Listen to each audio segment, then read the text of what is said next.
Hey, what's up, everybody? This is Radicus Prime for Fickle Beast Gaming, and we're going to talk about the Cycle Frontier. The Cycle Frontier is a free-to-play, high-stakes PvPvE first-person shooter driven by suspense and danger.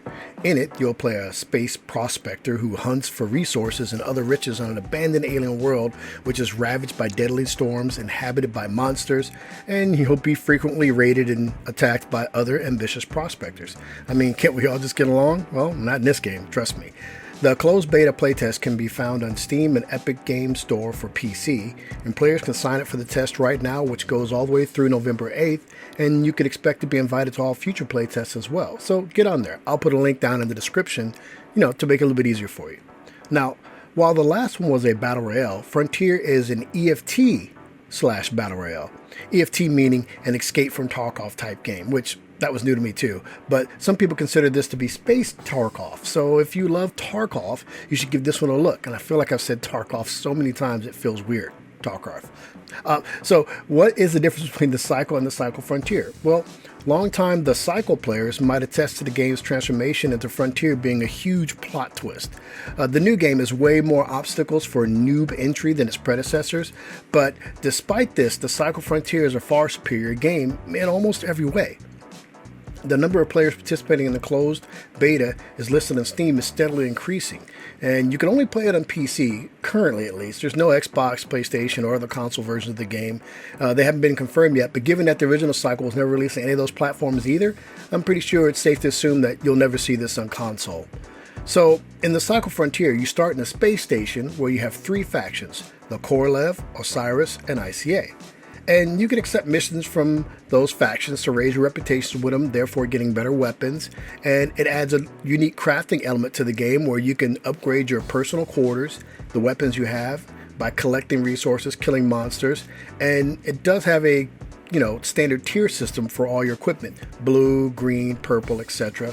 So basically, that's it. I mean, you can look at the footage on the screen I have for you here. And, oh wait, how does it compare to Tarkov? Well, you can deploy into two different maps. You can loot, complete quest objectives, and escape or evac whenever you want, which is different from the first game. The first one, it was like a built-in timer. And in this one, the maps are static and up to 20 people can land. You can see people landing at any time and go and attack them. And then you can call an evac whenever you're ready. So basically, it'll be, let's say the server is the map. It stays up for 6-7 hours and you just go back and forth. And every time there's a storm on the map, it resets the loot, and the storms happen every 15 minutes or so. And I did have a match where everyone landed, three of us landed at the exact same spot. I was the only one that had a shotgun, so I won that engagement. But I still went on to get sniped in the head later on. Now, this game is a welcome change from the old version. It was fun, but it was not stressful. And that makes sense. The new version, it can cause a lot of anxiety when you know that if you're going to die, you're going to lose everything, and you have to earn money to replenish what you lost. So you start in the game after doing introduction tasks with access to all of your standard items. You have armor, ammo, weapons, assault rifles, machine guns, and even med kits. So how does it look? All right, well, graphics. The graphics are solid. It seems a bit more evolved than the previous version, but they're not trying to go the realistic route. The game has a style all of its own, and with its weather system, with the in-game mechanics, it works pretty well. Sound. The sound is all over the place, but in a good way. When visibility is low, I promise you paranoia will set in, as you will hear the monsters everywhere. You can also hear the other players when they're shooting and running around. You even hear the glass on the ground as you're walking if it's broken glass. So, pretty good. I think it's pretty immersive. Gameplay.